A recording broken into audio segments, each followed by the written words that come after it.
Man, all sorts of ministries for the fall. What are we doing? What are we not doing? I could use help in kids ministry, youth ministry, prayer ministry, hospitality, men's, women's, college, parenting courses, all sorts of stuff that we're planning on doing. If you're even like, hey, you know what? I can't lead, but I can sweep, I can vacuum, then we've got some people that would love some company even in cleaning the church and doing some things that way. So there's plenty of ways to get involved. If you'd like, please come talk to me afterwards or send me an email. All right, today I'm going to have everybody stand on up. As is practice with the church, we're going to read through all of Psalms 30 today together, and then we're going to get into some worship via song. All right, go ahead and read this with me. Psalms 30. This is David. I will exalt you, Lord, for you lifted me out of the depths and did not let my enemies gloat over me. Lord, my God, I called to you for help, and you healed me. You, Lord, brought me up from the realm of the dead. You spared me from going down to the pit. Sing the praises of the Lord, you, his faithful people. Praise his holy name. For his anger lasts only a moment, but his favor lasts a lifetime. Weeping may stay for the night, but rejoicing comes in the morning. When I felt secure, I said, I will never be shaken. Lord, when you favored me, you made my royal mountain stand firm. But when you hid your face, I was dismayed. To you, Lord, I called. To the Lord I cried for mercy. What is gained if I'm silenced, if I go down to the pit? Will the dust praise you? Will it proclaim your faithfulness? Hear, Lord, be merciful to me. Lord, be my help. You turned my wailing into dancing. You removed my sackcloth and clothed me with joy. And my heart may sing your praises and not be silent. Lord, my God, I will praise you forever. Heavenly Father, I just thank you for the goodness today, for your breeze today, the sunshine. God, for these people. God, I ask that you would fill our hearts with praises to sing back to you. God, may we just remember your faithfulness, that you have brought us through hard days, or that you're bringing us through hard days, or that you will bring us through hard days. God, we're thankful for your faithfulness. God, that your favor lasts a lifetime. God, that there's goodness that you have in store for us. Help us to taste and see that you are good today. That's this in Jesus' name. Amen.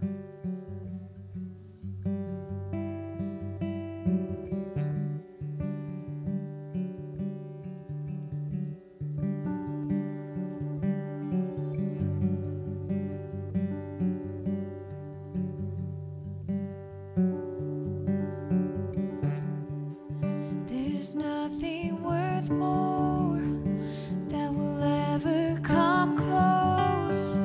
Nothing can compare. You're our living hope. Your presence,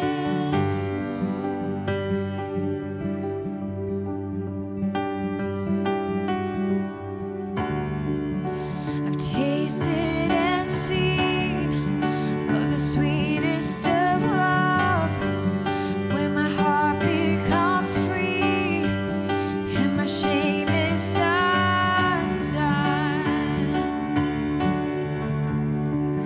Your presence,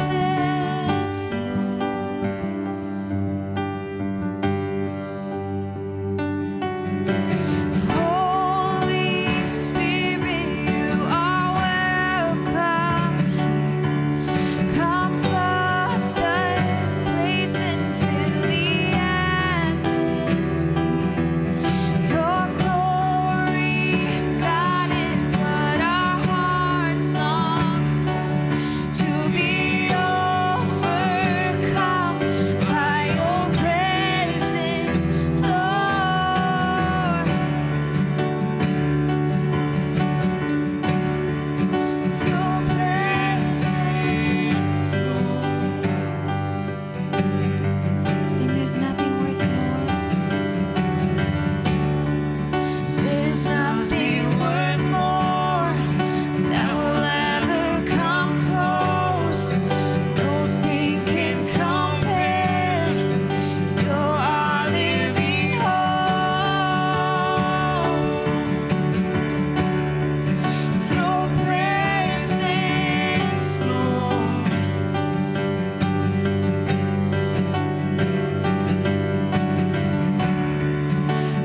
tasted and seen of the sweetest of love, where my heart becomes free and my shame is undone.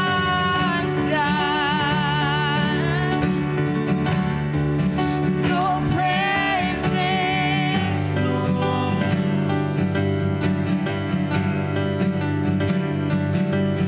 in Holy Spirit, you are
'cause you are good, good.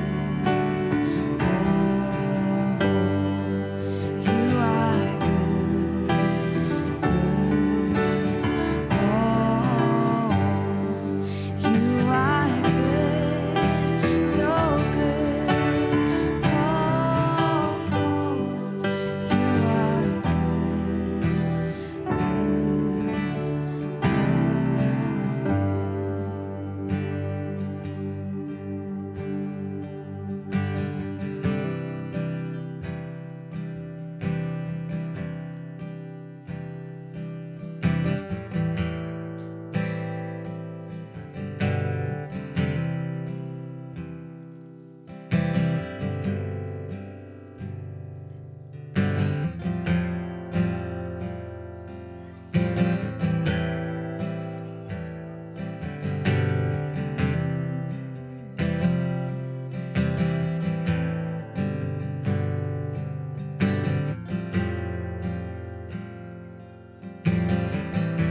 You call me out upon the waters, the great unknown, where feet may fail.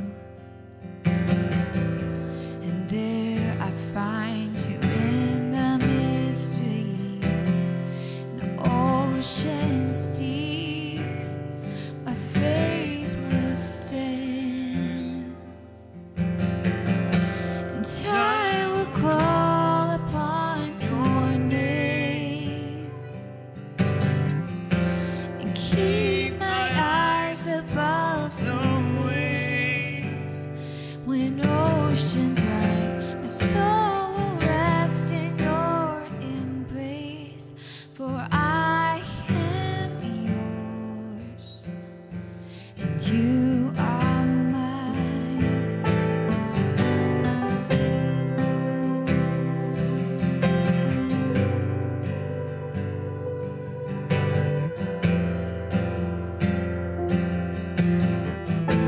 Your grace abounds in deepest waters. Your sovereign hand will be my guide. Oh, where feet may fail and fear surrounds me, you've never failed, and you won't start now. And I will call upon your name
make it a 1-2 show. I'm going to do the talk before prayer.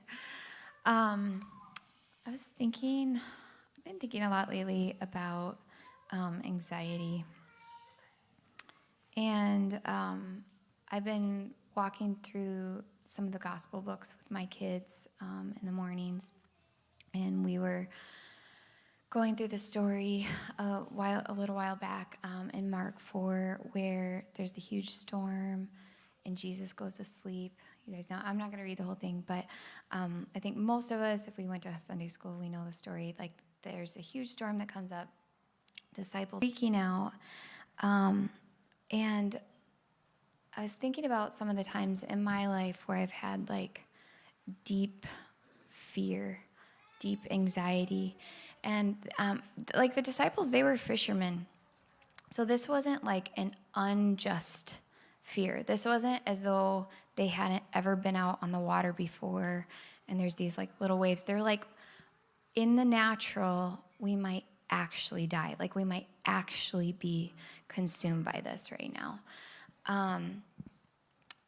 And so they wake Jesus up and he's like, don't you have any faith?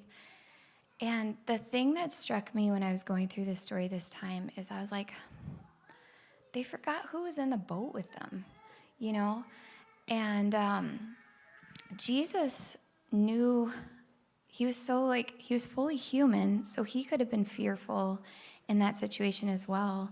But he was also like so in communion with his Father that he knew he was going to die, but he knew that that wasn't his day to die, right?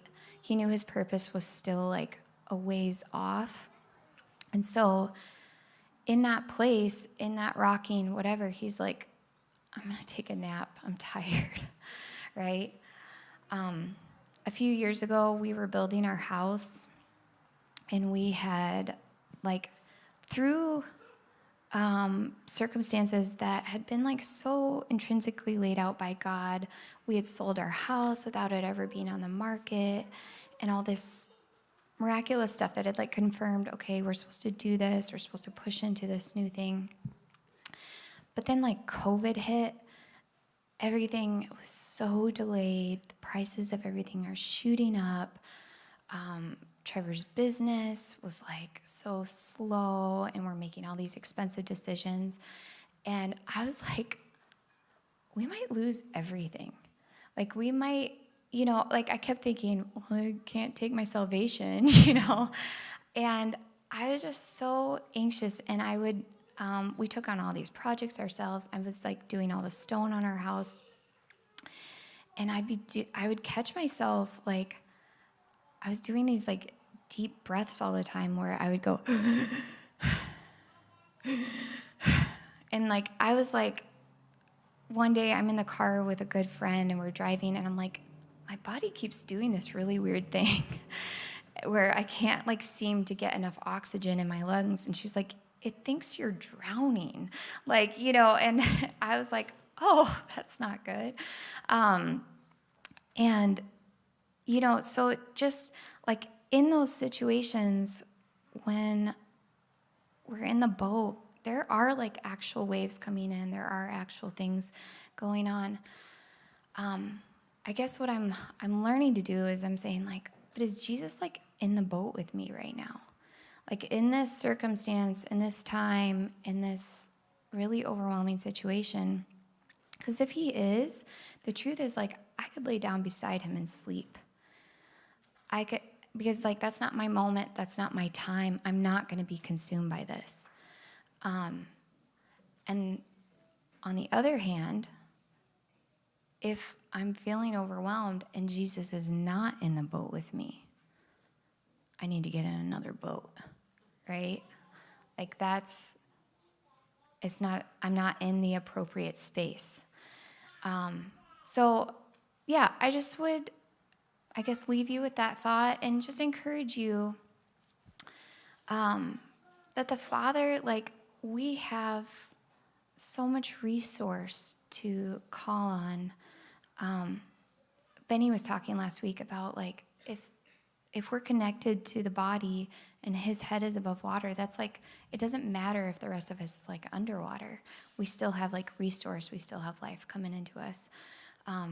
So I just encourage you to like ask yourself that thing when sometimes anxiety, when sometimes fear and different things start to come in. It doesn't mean that those circumstances aren't real, but like, is Jesus with you in this?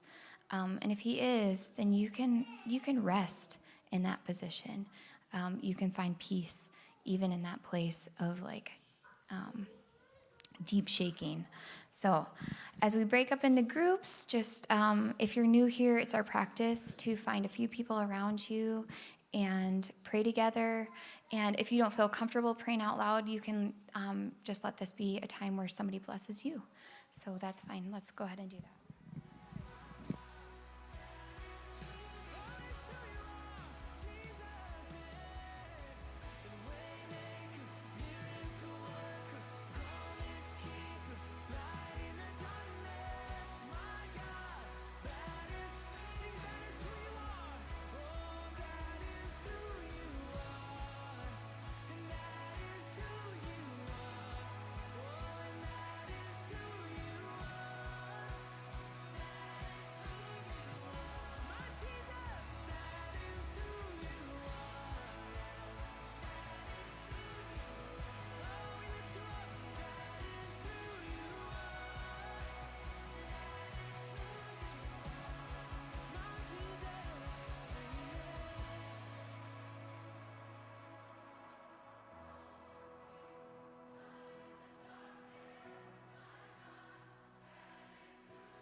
Yes, it is, yeah.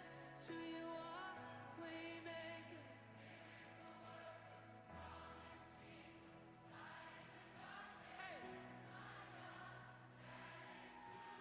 Let's sing this together. Even when I don't see it. Come on, even when. Even when I don't see it, you're working. Even when I don't feel it, you're working. You never stop working. You never stop working. Come on. Even when I don't see it, you're working. Even when I don't feel it, you're working. You never stop working. You never stop. Even when I don't see it, you're working. Even when I don't feel it, you're working. You never stop working. You never stop,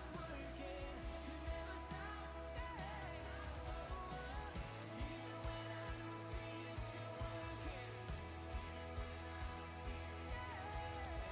You never stop. You're the way maker.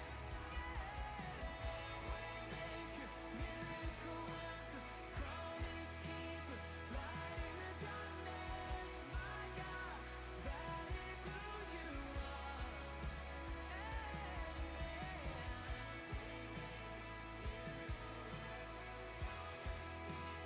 Light in the darkness, my God, that is who you are. Oh, that is who you are.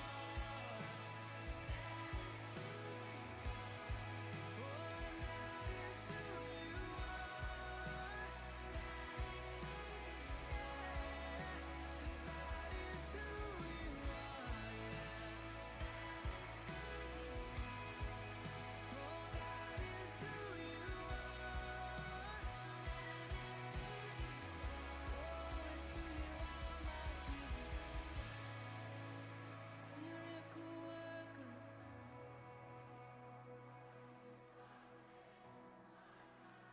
that is who you are. Waymaker, light in the darkness.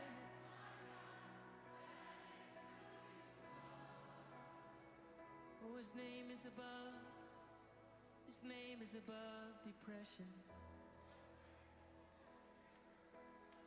His name is above loneliness. Oh, his name is above disease. His name is above cancer. His name is above every other name. Listen to this. That is who you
In 1 minute, we're going to send our kids downstairs for kids' church.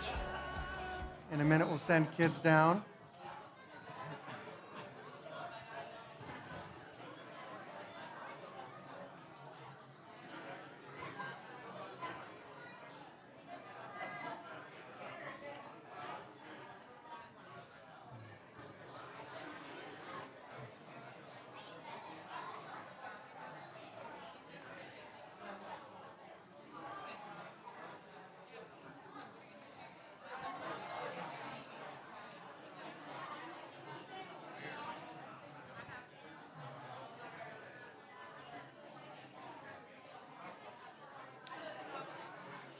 All right, those that are new,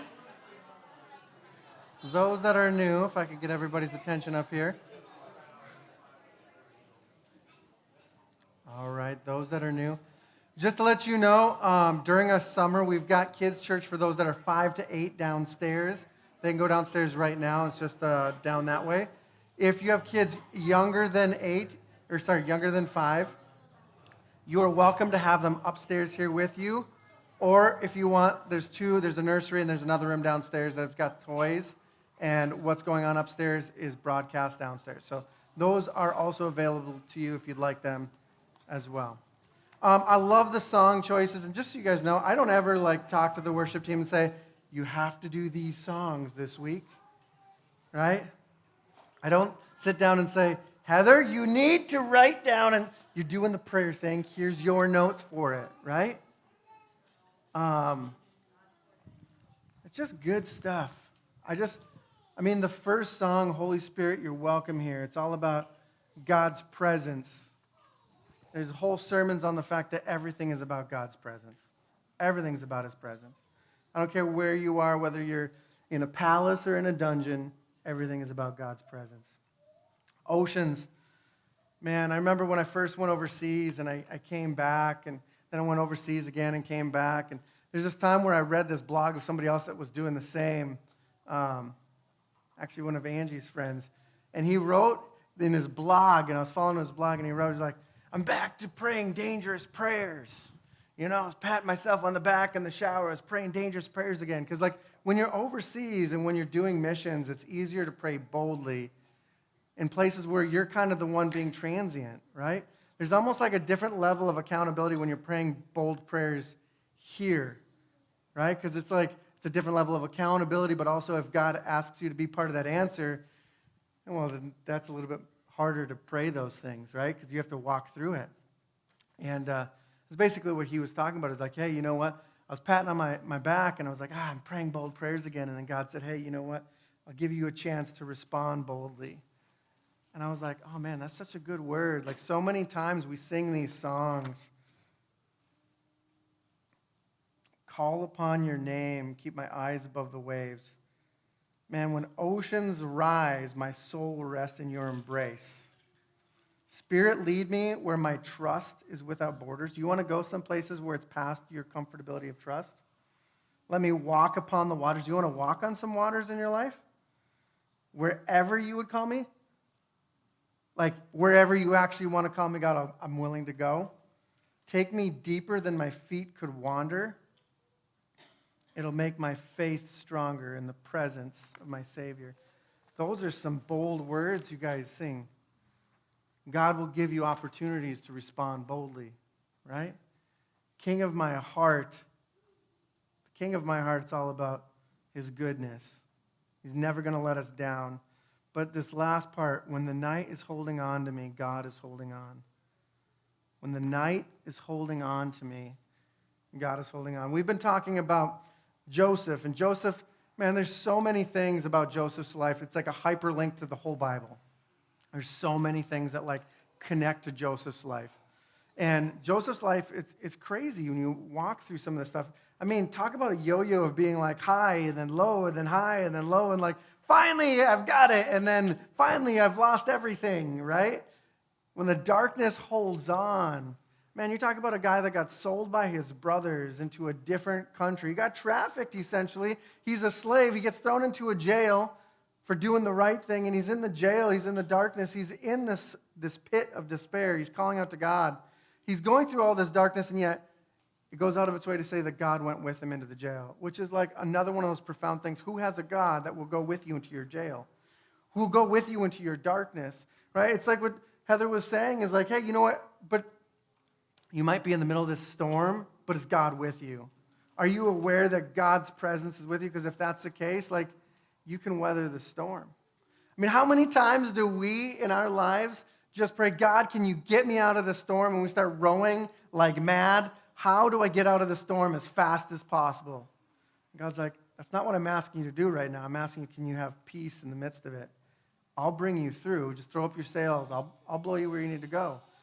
That's hard. Like, if we're honest with ourselves, that's a brutal process, right?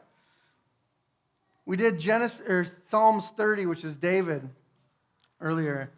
I'll exalt you, Lord. I'm going to call from the pit. Like, if you look at the Hebrew words in Psalms 30 and you start looking at Joseph's life, you're going to find that the correlation of David and Joseph, there's pretty strong words that connect these two. And where does David, in the middle of his pit, in the middle of his despair, get these words to call out to God? It's by looking at Joseph and saying, oh man, God was faithful to Joseph. God, I'm going to cry out, please answer me too. Like, hey, even in the middle of the dust from the bottom of the pit, bring me out so that I can sing of your praises, sing of your faithfulness, sing of what you've done for me. That's beautiful. It's good stuff. All right, I'm going to fly through Genesis 41.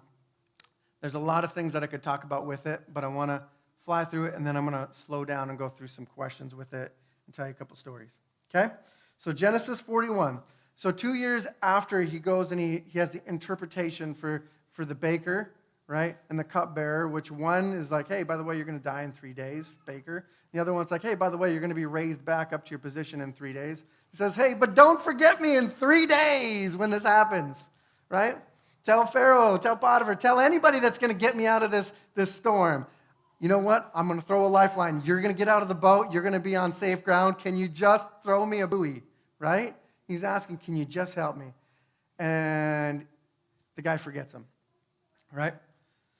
So 2 years after this, he's been sitting in jail for another 2 years, right? He was sold when he was 17, for perspective. He was sold and went down to Egypt when he was 17. Now he's 30 years old. 13 years have gone by. A lot of those years in some tough circumstances.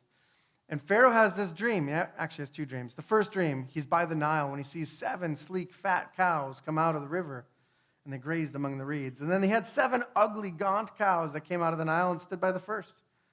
Then the ugly cows swallowed up the sleek cows, and he woke up. Right? Then he had another dream, and he had 7 healthy heads of grain on a single stalk, and then 7 other heads of grain that sprouted, but they were thin and scorched by the east wind. The thin heads of grain swallowed up the 7 healthy full heads, and Pharaoh woke up again. Those of us that have grown up in church, that have read this, we have the benefit of 2020, right? We have the benefit of like knowing the rest of the story and being like, well, I know what this means. It's obvious because Joseph told us what it means coming up in the rest of this chapter. But like pause and think for a second. Pharaoh has these really disturbing dreams where he's like, I don't know what to do with this. And so he calls all the magicians, he calls all of the wise people and says, can you figure this thing out? And there's a little bit of a weight to them just giving an answer. They can't just flippantly be like, well, I think it's this, right? Because, I mean, they're thinking to themselves, we've seen the baker, don't want to join him. Maybe if I'm just quiet and anonymous, maybe he'll look at the group of us and be like, okay, don't call on me, please. I have no idea, right? Some of us are like, well, it's obvious. We're talking about, cows are your meat source. You have 7 good years of meat source, and grain, 7 good years of good grain, and then you have 7 years where it's terrible. Like, anybody should figure this out. Well, anybody should figure this out if you're talking about in 2020 and we've read the whole thing, right? But in real time, there's weight to it, and there's like, I don't really quite understand this thing, okay? Pharaoh was troubled, sent for all of them. And here's where the cupbearer remembers his shortcomings and says, oh, wait, I remember this guy named Joseph. There was this time 2 years ago when, I forgot to tell you, it was like 3 days, it slipped my mind, but like the other guy died and I got, like this is a crazy thing. We both had dreams on the same day. This guy could tell us what it was. He put skin on it and said, hey, within 3 days this is going to happen. It happened within 3 days. And Pharaoh's like, are you kidding me? Go get that guy, right? So that guy, Joseph, he has to go and he shaves his head and he puts on new clothes. It's just like small detail here, which this is before your Nazarite vows, for those that you know about Nazarites and Nazarite, all that other stuff. But I think so many times the Bible will pull from other stories to make their laws of, hey, this was good, this was bad. This is one of those things where I believe Joseph is shaving and he's changing his clothes. It's this like he had been in the pit, but he was in the pit with God, right? He had said, hey, God, please, I cry out from the depths, answer me, be faithful. Like all those things that you see in Psalm 30, I think Joseph's having those same conversations. And so he shaves his head. He starts over. He gets clean clothes. He goes to Pharaoh, and Pharaoh says, hey, I've got these dreams. Can you interpret them? Right? Now, again, let's pause and think. He had 2 dreams he told to his brothers and his dad. They weren't super happy, right? I mean, that was part of what kicked him into slavery, right? So he's like, oh, man, we had this dream thing. Didn't work out when I told everybody what I thought it was. We all thought we knew what this thing was. And then there's these 2 dreams that actually went really well, right? But for him, man, he's like, hey, you know what? Leave me out of this. You know, like, God can do the dream interpretation. This is not me that can do it. This is God that can do it, right? Like, I don't know how many of you have been burned before by these experiences, not necessarily with dreams. I don't know that any of you guys are having dreams for our president, but like, you know what I'm saying? Like, if you've had times in your life where you've been burned by a situation and you're like, nope, I am making a vow, I am never doing that, right? I'm never going there. I'm never talking to that person. This thing is cut off. There's no hope. This relationship is done. Those things are dangerous, and I'm so thankful that Joseph wasn't like, never doing dreams again. Not doing this, right? Because he had been burned by dreams before, right? Even when he got it right, he got rewarded with 2 more years in slavery down in the pit, right? It's a bummer for him. But instead he says, you know what? It's not about me, but God can interpret your dreams. He says, what are your dreams? Pharaoh goes and tells him again, right? But the second time he adds, hey, even after the gaunt cows ate them, no one could tell that they had what they had done. They looked just as ugly as before. All right? And then he repeats the second dream with the added, the magicians couldn't explain it to me. Okay, so both dreams are one and the same, Joseph says. It's almost like he doesn't even take time to be like, hey, you know what? Let me go back to God, who I told you, God is the one that answers them. Let me go back to him and ask him and see if he reveals it to me. He's almost like immediately, he's like, oh, boy, dreams are the same. 7 years of abundance followed by 7 years of famine. The abundant years will be forgotten in the years of heavy famine. But God said it twice to you because the matter is firmly decided. May Pharaoh find a wise man to collect 1/5 of the grain during the years of abundance to sustain the people through the famine. And Pharaoh's like, man, can we find anybody like this guy? One in whom the Spirit of God is on?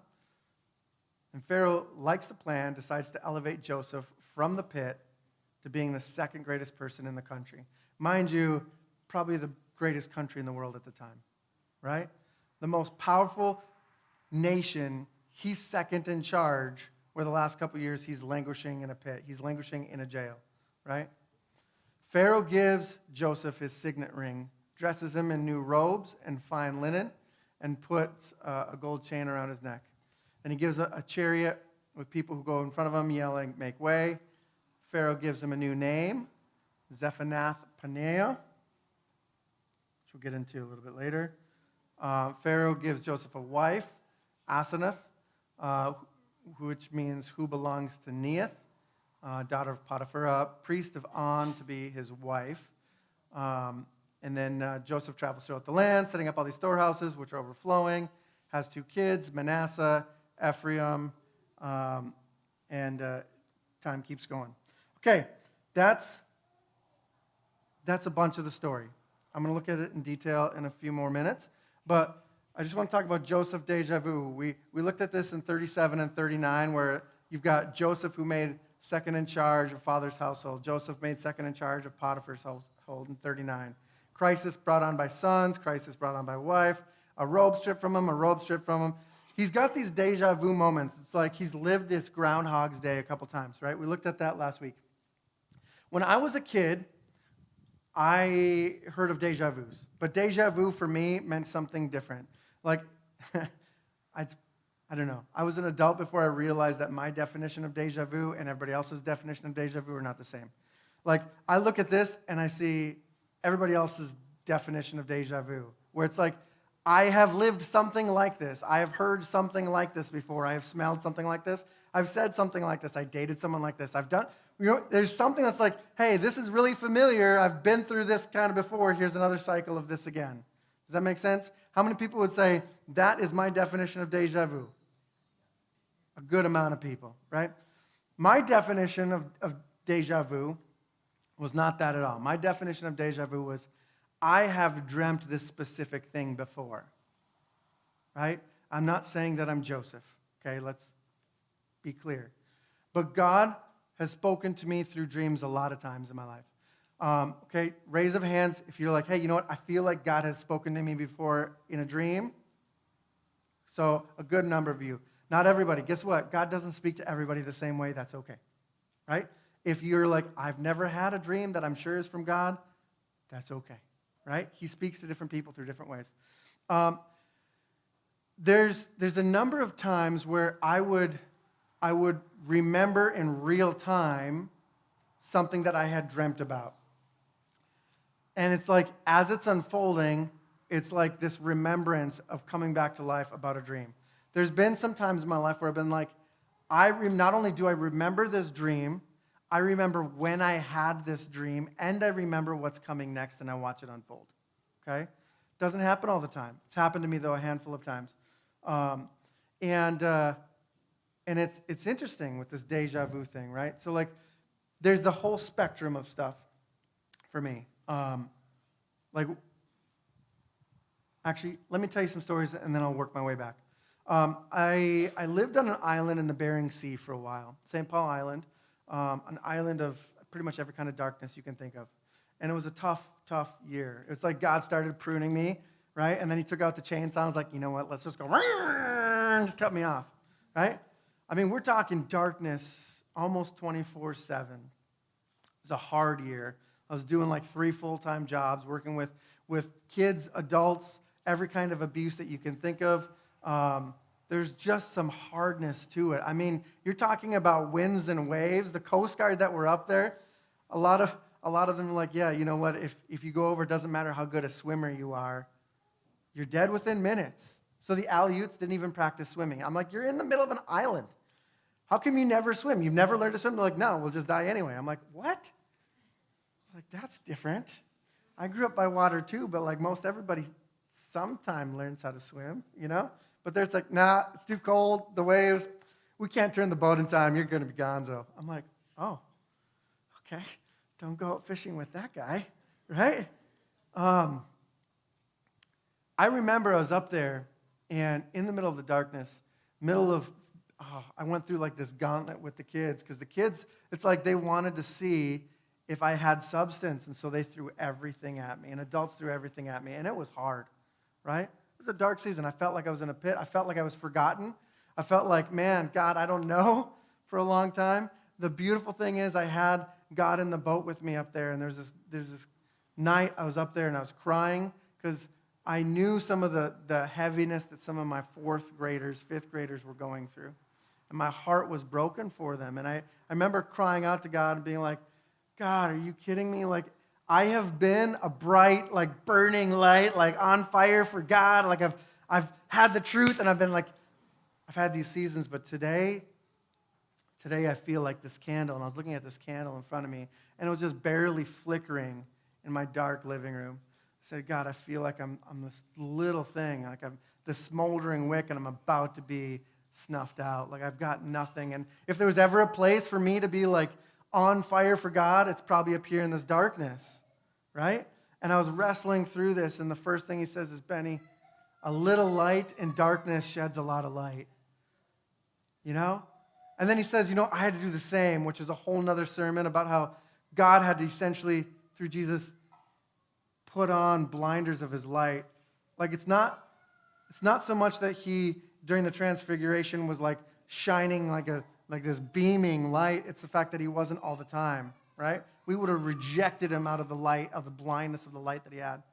Right? So he's like, I had to do that too. And I was like, okay, that's a little bit more encouraging. I opened up my Bible, and I flipped through a page, and I just started reading what's next, right? And it's one of those like, and it came to pass. You know, one of those like filler lines that we have, right?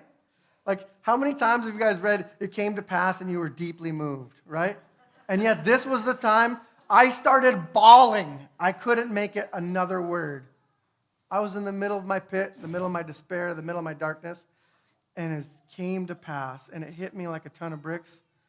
It didn't come to stay. It came to pass, right? How many of us in our darkness, in our seasons, in our life, we can't see it came to pass. There's hope that's coming, right? This is what Joseph is talking about in the middle of his pit, in the middle of his despair. He's like, hey, you know what? There's going to be these 7 awesome years. There's going to be so much abundance, but the 7 years that are coming after, they're going to be so hard, you're going to forget the 7 awesome years. You're just going to be in survival mode from one thing to the next thing to the next thing, that if I can just survive to lunch, if I can survive to the end of the day, if I can survive the night, I'm going to hold on. When the darkness is all around you, do you have the one that's holding on? Right?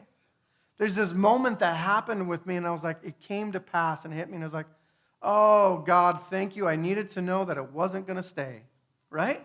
Because some of us have these seasons, and in those seasons where you're surrounded by darkness, you can't see all the years of goodness, all the years of abundance, all the years of faithfulness, and it's really hard to believe that God's going to have these years of abundance and goodness and faithfulness and light and joy and peace and patience. You're like, how can I get there? I don't know that I can make it till tomorrow, right? Came to pass, didn't come to stay.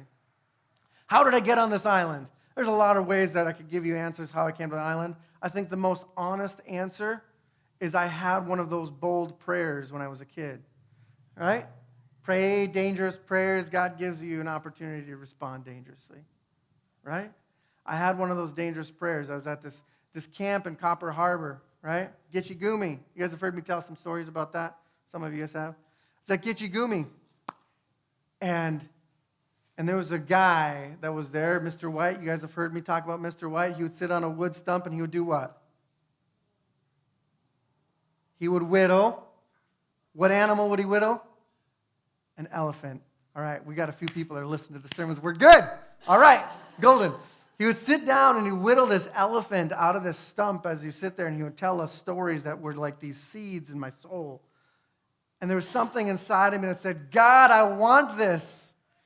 Right? This guy had a shipwreck, and everybody on the ship had died except for him. He washed up onto shore, island of darkness. And I said, yeah, God, I want to have an island of darkness that you bring me to where I have to rely on your faithfulness. We're going to be intimate. This is going to be awesome. And it came to pass. But you know what? I had those moments when I was on the island, and I said, okay, I remember asking for these hard things. I remember asking, hey, God, can you put me in your presence where I have to go past what I can do, past the steps that I can take, to walk on the water, to go past where I can trust? Because I know that if I can be pushed past myself, I will be reliant on you. Right? You want those things. You want that intimacy. It comes with this invitation into walking through some really hard stuff. Some of you have already walked through hard stuff, and you can encourage those that are here that's saying, it came to pass. It's going to keep going. It's going to be okay. It's worth it in the end. The refinement is going to happen. Some of you are in the middle of those hard things, and you're like, wait, when did I ever ask for this? Did I ask for this? What song did I sing where I was just not paying attention to the words? Right? That's right. He's faithful still. That guy said some stuff that burned inside of me, and out of that burning, I started praying those bold prayers. But if you want to go even a step further, why I was in that spot was because the very first night that guy was preaching at that camp, I had a dream deja vu. Okay, I was sitting I can tell you right now, like as you walk into this building, there's the front is over there, and I was a third away from the back on the left, and I was about 2/3 away down on this old bench, and I sat there. And you want to know what the dream was that I had? It was this dream where I knew the people that were walking in behind me that were late to service, and one of them, I was like, oh, I remember this dream. It was just from this. Okay, wait, so-and-so is going to fall on his face. He's going to trip and fall. And I went to, like, warn him, and I couldn't say anything, and then I watched as he tripped and fell on his face. Now, if you're like, hey, Benny, are you sure that that's like a God dream? Yeah, I was sure that that was a God dream. Now, we can talk about dreams, because are there dreams where it's just like, I don't know, that one's kind of crazy. You know, people call them like the pizza dreams. It's like whatever you ate, and you know what, your imagination ran wild, and you remember it. And does that mean that every dream that you remember is going to happen, and it's prophetic, and it's from God? No.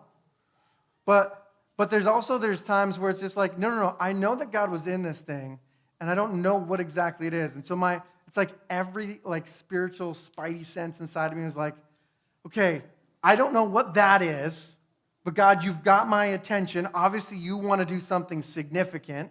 And so like my ears were tuned to what this guy was saying. Does that make sense? And it was this massive pivotal moment in my life.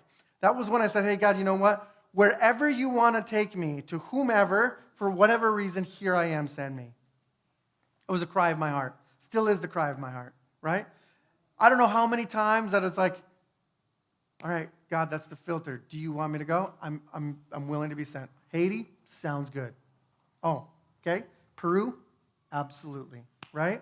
It's because like there was something that was born there, but it got my attention with a dream about a random dude tripping. Now, does it mean that guy, he fell on his face, and so spiritually he was going to fall? No. God was just getting my attention. There's another dream when I was in college, right? God started doing all sorts of stuff with a bunch of us. And I was having these in these waves of these dreams, these deja vu times. And I was driving home the back roads into Nagani. I was living in Nagani at the time. And as I'm driving, I remember I see way up ahead of me this dog that's playing in this yard. And it triggers this dream, and I'm like, I had this dream a few months ago. And I slowed down a little bit, and I was like, okay, what was it? Because I would try to like exercise the muscle of what happens next. And you know what happens next? What I knew was that dog is going to get hit by the car behind me. And so I'm slowly driving forward, trying to process, what do I do? How do I stop this? What does this mean? Why am I having this dream? Why is this a deja vu? I go past. Dog runs back towards the house. I'm feeling like, okay, all right, at least the dog is back towards the house. But I'm driving with my eyes on the mirror, waiting for that car behind me to come, hoping that maybe, just maybe, it didn't work out the same way that it happened in my dream. Nope, dog came out, got hit. I wrestled with that for years, where I'm like, God, what should I have done? I had this dream, I had this deja vu. Obviously, there's this thing that happened where I need to know, like, what was the life shift that was supposed to be? Right? If you were trying to get my attention, you did it back in Copper Harbor. You've given me dreams other places, but what am I supposed to do with this one? Because, like, I can't make heads or tails about what in the world that dream was about. What am I supposed to take away from that? I wrestled with that for years. And I'd ask God very frequently, God, what am I supposed to do with that dream? I didn't even tell most people that I had that dream because it's like, hey, I had this dream that God knew about, and this dog died. Like, that's a terrible story, right? But there was a moment of intimacy that I had when I was in Asia with God where I was asking him, in clear as day, it's like God impressed on me. He's like, hey, you know what? I just needed you to know that what you think is insignificant details in your life are not to me. I know them all. Like, you know the amount of comfort that I've had because of that dog dream when I've been in stuff and I'm like, you know what? If he knew about that, he for sure is still in the boat. I might not be able to see him in my boat because the storm is kicking me in the face, but I know he's there. I can trust that he's there, right? We just were down in Puerto Rico, and one of the things that we were doing as a church body down there is we were practicing, hey, you know what, God, what are you doing, and can we just join you? So give us ears to hear, give us eyes to see, give us people that we can bless. And you're like, okay, that's weird, I understand, but we're trying to like strengthen the muscles of listening to what God is doing and just joining him, building his kingdom, right? We don't want to build our kingdom. At least I don't. It's not worth my time, right? And there's a lot of hits, right? There's a lot of times where it's like you see this thing happen and then you don't see that happen there, and you're like, okay, wait a second. This one feels like a miss, right? If there was a single miss that was there, I'm thankful that it had to do with me, right? But I don't think it was a miss. But let me tell you about the story. So we were praying and asking God, hey, what do you got for us? And one of the things that I had felt in my heart was that, hey, you know what, let's try to find a church that we can just go and do some work for, be a blessing to. Doesn't matter what they're doing, let's just show up and try to be a blessing. Join them, right? And so we spent some of the morning spending time with each other and our little team. And then we went out and we were driving to a place that felt right in my spirit that we needed to go to. Drove straight to this church, right? I was like, okay, this feels right. Doors are open, let's walk in. Walk on in. And immediately I remember, I've had this dream before. I've been here before. And I was like, okay, all right, God, what's going on? Find these two guys that are doing some work on the place, only speak Spanish. We kind of talk back and forth, ask them, hey, can we come and help you tomorrow? They're like, sounds great, we'd love the help, right? They're contractors. They're obviously painting. They're doing a bunch of stuff on this church. We didn't know it at the moment, but they were going to open up this church in a couple weeks and had never been opened before, right? And so we come back the next day. We're ready to paint. We're ready to do work. We're ready to, all right, this is the Water's Edge muscle. We're coming on in. We're going to bless this place. And they're like, well, the pastor had to leave. This thing happened. And until the pastor says that you can do this, we would probably rather you not do this. And we're like, right? Like, how many of us that are in Puerto Rico are like, all right, I mean, our leader said that, like, we're supposed to be here, but, like, we can't even paint. And, like, it's hard when you put your expectation into something concrete and, like, it doesn't happen quite the way it's supposed to, right? That night before then, I had told Jonathan, our contact, I said, hey, here's the deal. I said, we're supposed to go back, I think, to this church. I said, I don't know what it is. I said, I had a dream about that place, so I need to at least go back there. And he said, yeah, what kind of dream? I said, hey, it's one of those deja vu dreams. It's like I've dreamt this place before, the exact spot. I can tell you different things about this church that I probably shouldn't be able to. And I was like, but I'm not telling the team that. He said, why not? I said, I don't know if it's this massive life-shifting thing or if it's my dog dream. And he's like, what do you mean your dog dream? And I was like, told him the story of the dog dream. And he's like, oh, so it might be super insignificant. I said, yeah, it might be completely insignificant for everybody there, but God's got a purpose for us to be there, and I don't know what it is, right? Okay. We went. It didn't work out. But you know what? I look back. I still have confidence that God is going to do something there. Now, we prayed blessings over the building. We encouraged each other. There were some other things that happened that I can tell you right now. I'm not going to get into the details, especially publicly, but like God already has worked a lot of good things out of us being there that day. And some things that needed to happen, right? And so in some ways, like on the chessboard, we were the pawn. But sometimes, like, we want to know what exactly that move that pawn did, right? We're not guaranteed to know. I think someday I'm going to go back into that church and God's got stuff. And then I can reference this sermon, I guess. I don't know, that God brought us back down. But the point being is, sometimes when you have God dreams, you're not assured that you're going to know how it works out, when it works out, how he's going to fulfill the things that he's put there. Does that make sense? Like when you had Joseph early on, when he had his dreams, the brother's like, oh, obviously you want to rule over us, right? Easy. It doesn't take much to understand this one, right? You got this dream over here. There's so many times we look at these dreams and we're like, well, I could have figured that one out. Feast and then famine, right? But I want to just take a look at how in the world did he know that it was going to be famine and then feast, or feast and then famine. Sorry. Let's wake up this iPad. Evidently, I put it down for too long. Okay. When I started digging in, there's some fascinating things that I find. All right? So 2 years later, Pharaoh has these dreams. And the first dream, he's by the Nile when 7 sleek, fat cows came out of the river. I'm going to pause for a second. In Hebrew, sometimes there's words that have different definitions or different meanings based on context. So if you're talking about an animal, it would be a sleek or fat. If you're talking about a person, it would actually mean favored. And this root word has only been used 2 other times thus far, once for Rachel, Joseph's mom, and once for Joseph. By the Nile, there was 7 favored cows that came out of the river and grazed. Again, if it's with animals, it gets turned grazing.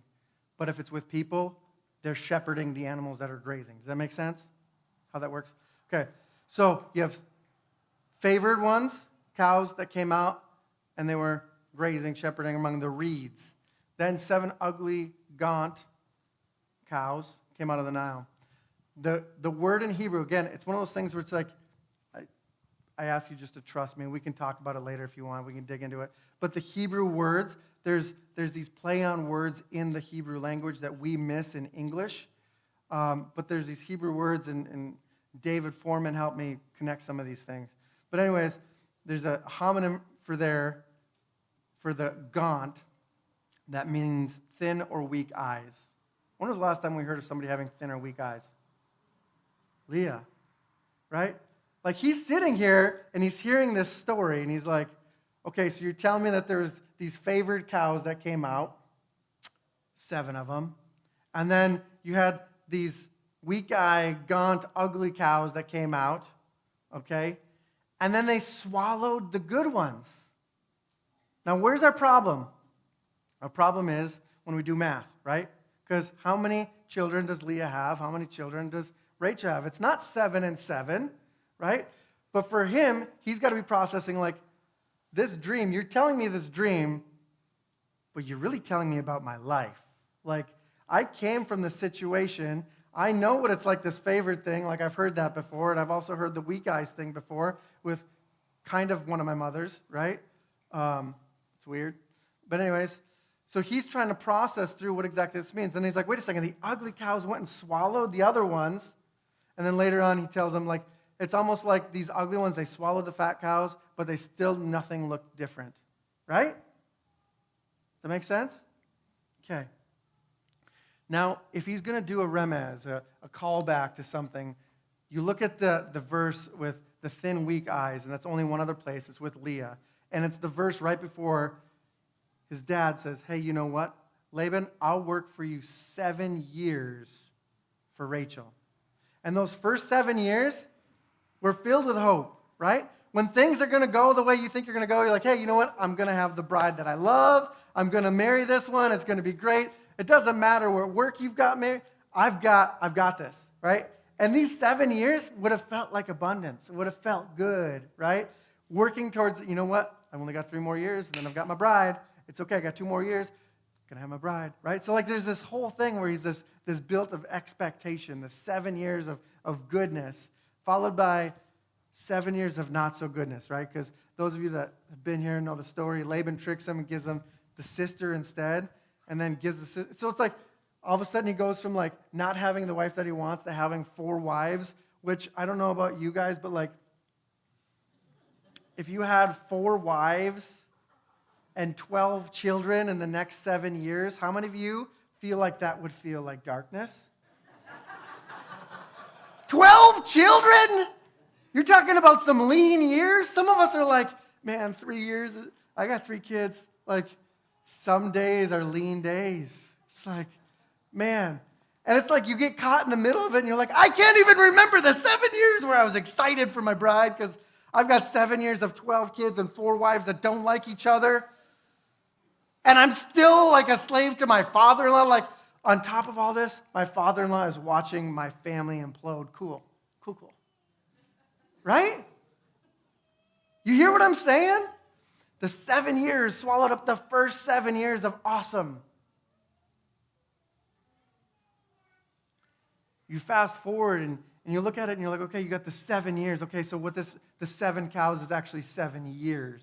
But the cows, the favored cows and the other ones, they help me understand the meaning of what exactly is going on. Because my brothers that were the gaunt cows, they swallowed me up whole. I've been in the pit. They threw me out, and it's almost like me. I didn't exist. My mom is already gone. It's like all of the things that you worked for that was going to be the good, gonzo. All we got left is the gaunt cows, and you know what? They don't even look any different because nobody knows what they did. They went on to shepherding, grazing, doing their thing by the reeds. Nobody even knew that I got swallowed up. Right? And he looks at that and he says, you know what though, Pharaoh? There's a couple good things here. I'm not gone. I'm not dead, which means we're going to have 7 years of bounty, but then we're going to have 7 years of famine. But the 7 years of famine isn't going to wipe us out.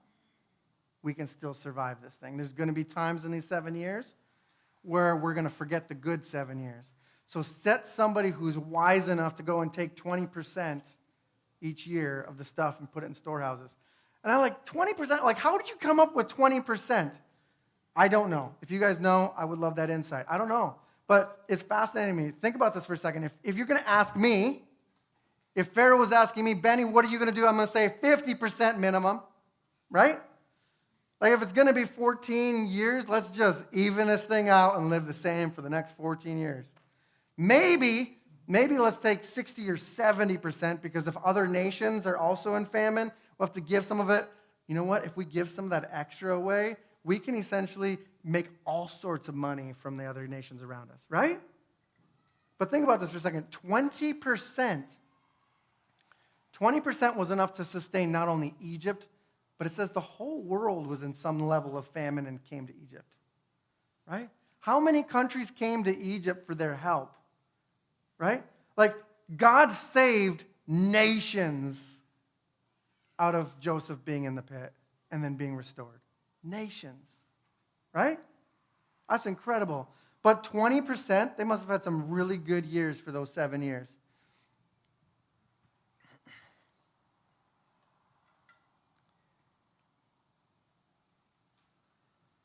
Joseph.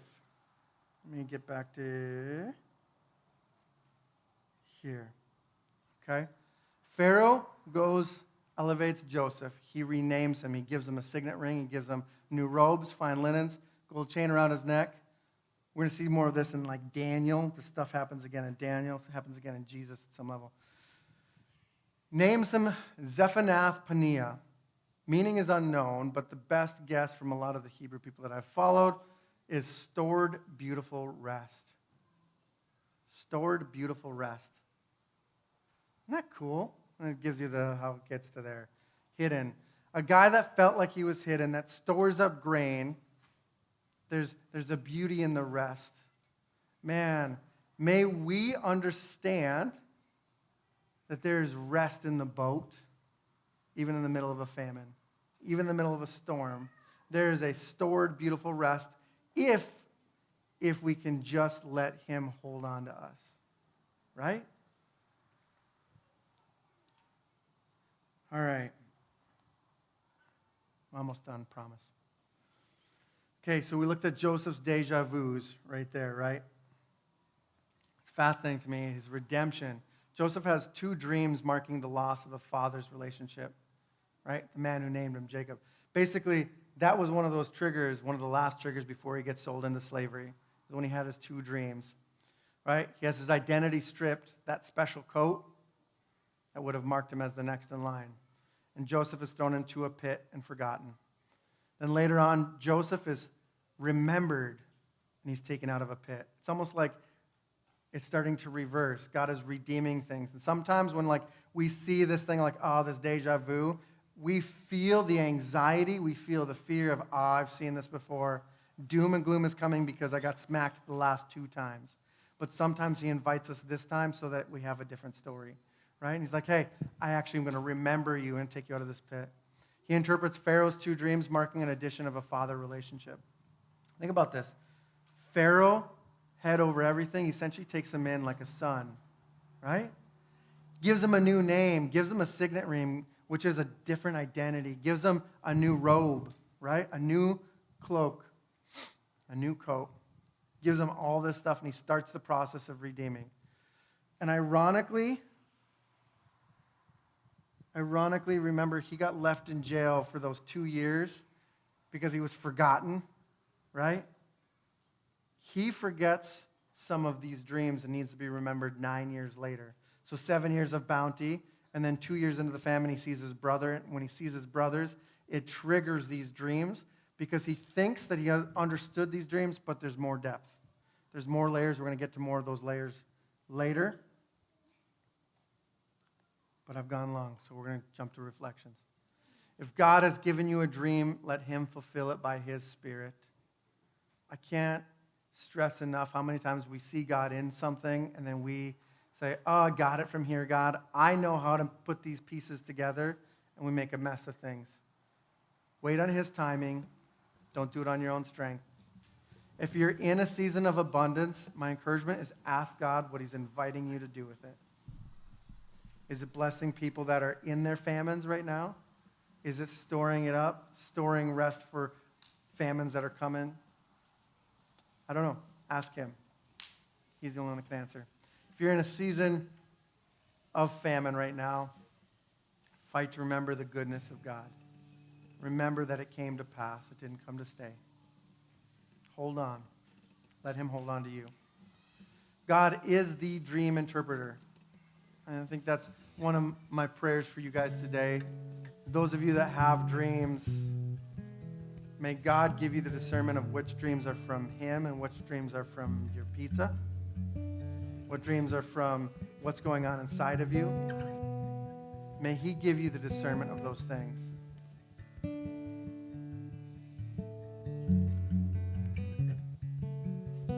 It's fascinating to me that the reason why, I didn't even get into the sheaves, but we'll do that another day. But the reason why Joseph could interpret the dream so easily and knew that it was from God is because he already lived it, right? The reason why the magicians and the wise men couldn't figure it out, they didn't live it, right? Some of the things that you're going through, it's for a point of reference later for something he wants to reveal either to you or through you or both. Because that interpretation was one for Joseph, but it's also for Pharaoh. But also that interpretation saved nations. Nations plural, right? Don't be offended if he takes you through hard things. Don't be offended if he takes you through a storm. Don't try to scramble out of the boat. Don't try to swim to shore. Don't try to row faster or harder or longer. God, may you help us find you in the boat. May you help us find your rest, your beautiful hidden rest in that boat. God, help remind us that a little light in darkness sheds a lot of light.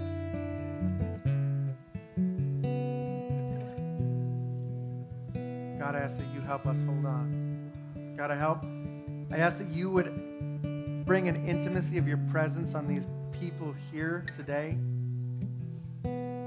God, that we would be able to bring people that are outside of this church to your presence in their boats. God, the people that are drowning, the people that are going through their storms, through their waves. God, help us invite them into your presence. God, you are good. And I thank you that you're good. God, I ask that you would fill us with joy today, that you would fill us with grace and peace, kindness towards each other. God, I ask that you would give us kindness towards ourselves. God, I ask that you give us the boldness and the courage to pray dangerous prayers, but even more boldness and courage to respond dangerously when you give us an invitation. God, I ask that you would lead us past where we are comfortable. But I ask that you would do that in a way that just reveals your goodness to us and your faithfulness in just ways that stretch us in just beautiful, beautiful ways. I ask this in Jesus' name. Amen. Amen.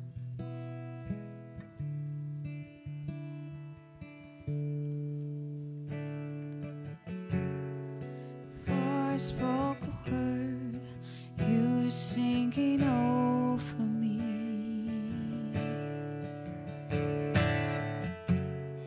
And you have been so, so good to me.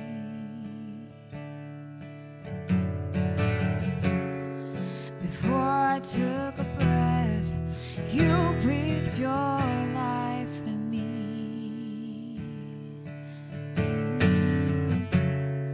And you have been so, so kind to me. Oh, the overwhelming, never-ending, reckless love of God. Oh, it chases me down, fights till I'm found, leaves the 99.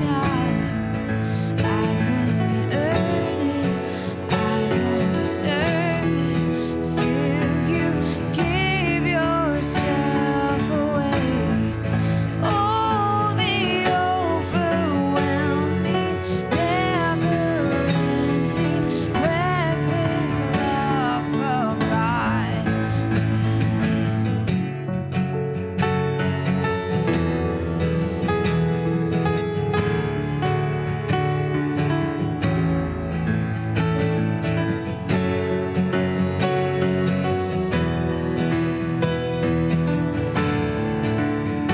So when I was your foe, when I was your foe, still your love fought for me. Yeah. And you have been so, so good to me.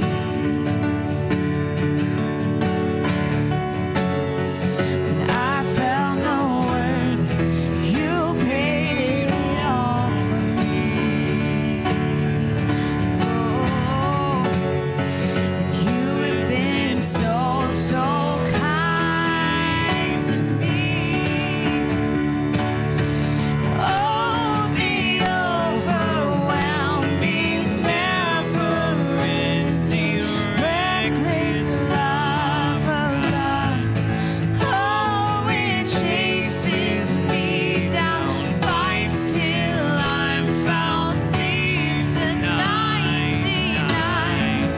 I couldn't earn it, I don't deserve it. Still, you give yourself away. Oh, the overwhelming, never-ending, reckless love of God.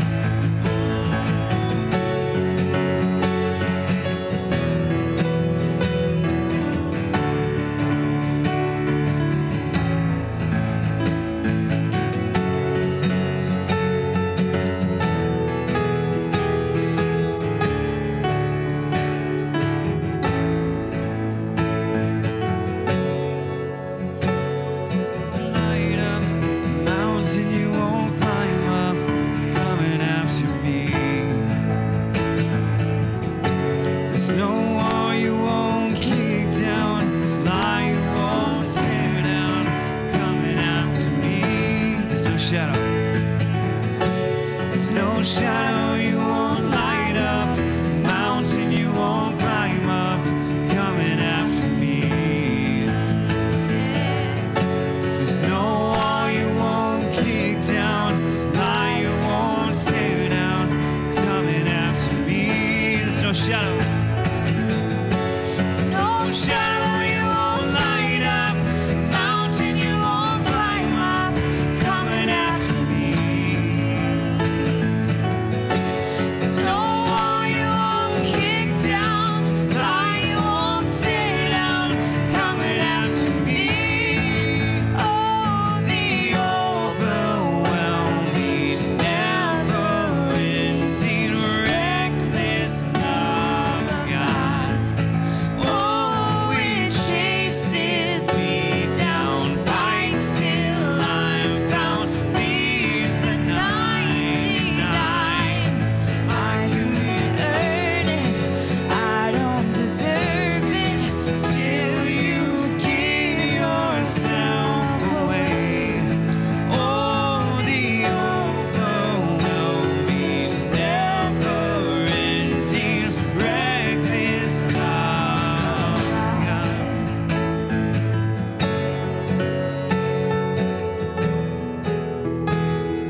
could sing these songs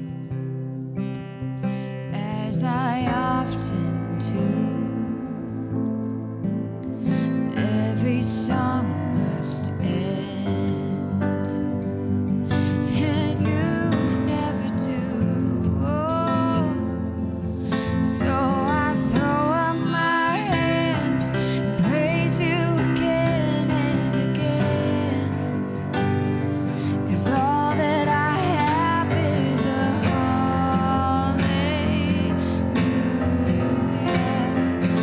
hallelujah. And I know it's not much, but I've nothing else fit for a king except for a heart singing hallelujah,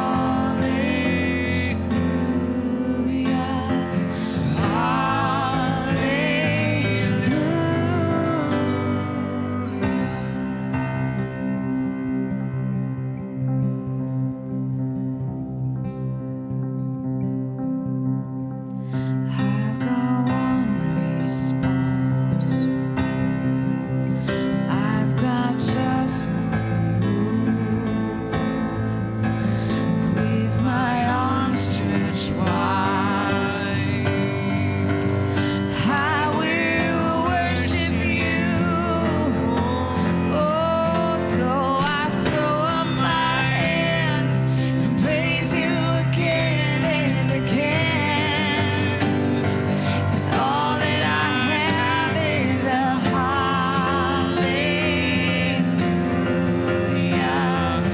hallelujah. And I know it's not much, but I've nothing else fit for a king except for a heart singing hallelujah,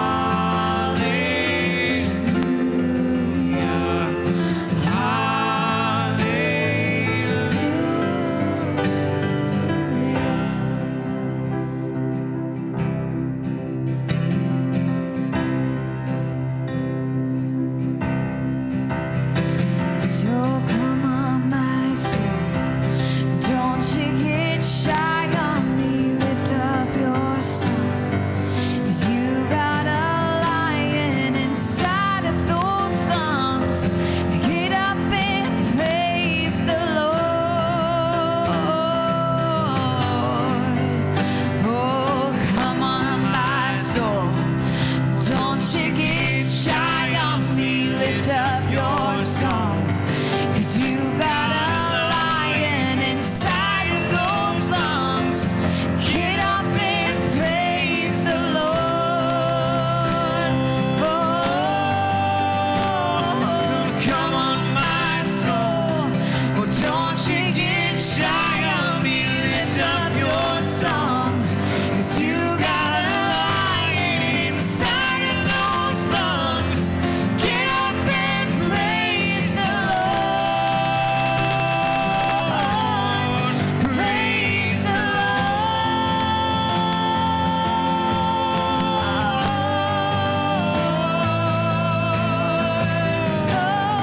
Praise the Lord.